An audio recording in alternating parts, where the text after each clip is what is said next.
बिस्मिल्लाहिर्रहमानिर्रहीम। अस्सलाम वालेकुम। लाखों करोड़ों दरूद सलाम नबी करीम सल्लल्लाहु अलैहि वसल्लम पर और उनकी आल पर। मैं हूं अनाबिया और वेलकम करती हूं आपको अपने यूट्यूब चैनल चटखारे पकवान में। जैसा कि आपको पता है कि इतनी महंगाई है और इसके बाद फ्रिज में चीज़ें ख़राब हो जाएं तो ये बड़ी ही तकलीफ दे बात होती है। आप लोगों ने परेशान बिल्कुल भी नहीं होना। आपकी बहन अनाबिया है ना, आप लोगों को बताऊंगी इतनी ज़बरदस्त से टिप्स के आप लोगों की चीज़ें भी ख़राब नहीं होंगी और लंबे अरसे तक महफूज भी रहेंगी। तो बात कर लेते हैं हम टमाटरों की। वैसे भी आजकल मार्केट में टमाटर सस्ते हुए पड़े हैं तो आप इन्हें महफूज करके भी रख सकते हैं। और वैसे भी रमज़ान शरीफ का महीना आ रहा है तो आप लोग इन चीज़ों को महफूज करके रखें और अपना टाइम बचाएं ताकि हमें इबादत के लिए टाइम मिल सके। यहाँ पर है मेरे पास 2 किलो के बराबर टमाटर, जिनको मैंने पहले अच्छी तरह से धो लिया था और अब मैं इनका ऊपर वाला पार्ट कट कर दूंगी और बाकी तमाम टमाटरों को मैं अच्छे तरीके से बारीक स्लाइसेस में कट कर लूँगी। ये देखिए तमाम टमाटरों को मैंने बारीक स्लाइसेस में कट कर लिए है और अब मैं यहाँ पर ले रही हूँ जूसर ब्लेंडर।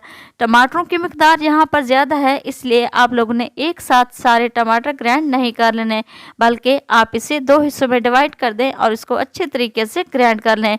याद रहे आप लोगों ने टमाटरों में पानी बिल्कुल भी शामिल नहीं करना, नहीं तो हमारी ये प्यूरी अच्छी तैयार नहीं होगी।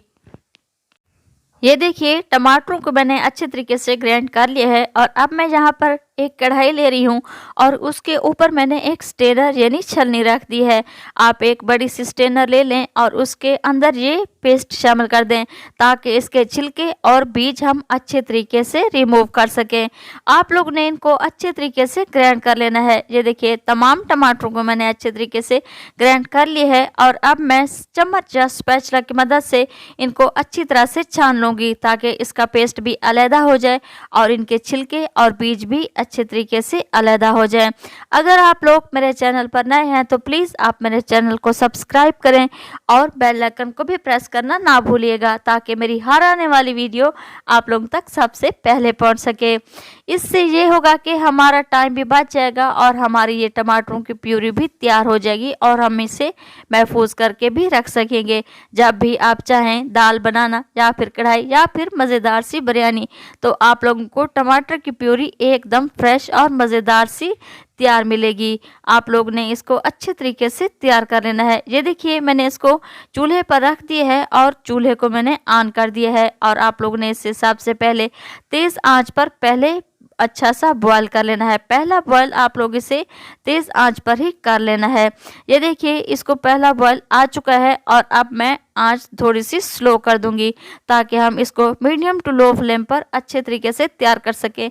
35 से 40 मिनट तक आप लोगों ने इसको मीडियम टू लो फ्लेम पर अच्छे तरीके से पका लेना है। ये देखिए प्यूरी हमारी अच्छी खासी गाढ़ी हो चुकी है और अब मैं इसमें 2 चम्मच के बराबर कुकिंग ऑयल शामिल कर रही हूँ। कुकिंग ऑयल शामिल करने के बाद अब यहाँ पर है मेरे पास एक अदद लीमू जिसके मैंने ये बीज वगैरह निकाल दिए थे। आप इसमें एक अदद लेमन जूस भी शामिल कर दें ताकि इसका कलर भी ख़राब ना हो और इसका टेस्ट भी ख़राब ना हो। आप इसे पूरे 1 साल तक महफूज कर सकते हैं। ये देखिए मैंने इसमें लेमन जूस शामिल कर दिया है और अब मैं इसको अच्छी तरह से दोबारा मिक्स करूँगी और इसे तैयार कर लूँगी। ये देखिए माशाल्लाह टमाटरों की प्यूरी तैयार हो चुकी है और अब इसे मैं ठंडा होने के लिए रख दूंगी। यहाँ पर है मेरे पास शीशे का जार, उसमें मैंने ये प्यूरी शामिल कर दी है। शीशे के जार में प्यूरी को डाल दूंगी और इसके अलावा यहाँ पर है मेरे पास प्लास्टिक की थैली। प्लास्टिक की थैली में मैंने 2 से 3 टमाटर के हिसाब से इसमें प्यूरी शामिल कर दी है। जब आप चाहें तो सालन, बिरयानी या फिर दाल को तड़का लगाना हो तो आप लोग ये प्यूरी इस्तेमाल कर सकते हैं। ये इंशाअल्लाह ख़राब नहीं होगी और आप इसे पूरे 1 साल के लिए महफूज कर सकते हैं। इसके अलावा यहाँ पर है मेरे पास आइस क्यूब्स ट्रे, इसमें भी मैं ये प्यूरी शामिल कर दूंगी और इसे फ्रीज करके रख दूंगी। इसके अलावा आप लोगों के पास जो घर में शॉपर मौजूद होते हैं जिसमें हम सब्ज़ी वगैरह लेते हैं उसमें भी आप इस प्यूरी को डाल डालकर महफूज कर सकते हैं। जिस हिसाब से आप रखना चाहें 2 या 3 टमाटरों के हिसाब से आप रख सकते हैं। ये देखिए माशाल्लाह टमाटरों की प्यूरी हमारी तैयार हो चुकी है और मैं उम्मीद करती हूँ आप लोगों को मेरी ये वीडियो ज़रूर पसंद आएगी। आप लोगों ने भी इसे ज़रूर ट्राई करना है। तो मिलते हैं हम अगली रेसिपी में। अल्लाह ताला आपको खुश रखे, अपनी हिफ्ज़ व अमान में रखे। अनाबिया को दुआ में याद रखिएगा। Thanks for watching my video. Till then अल्लाह हाफिज़।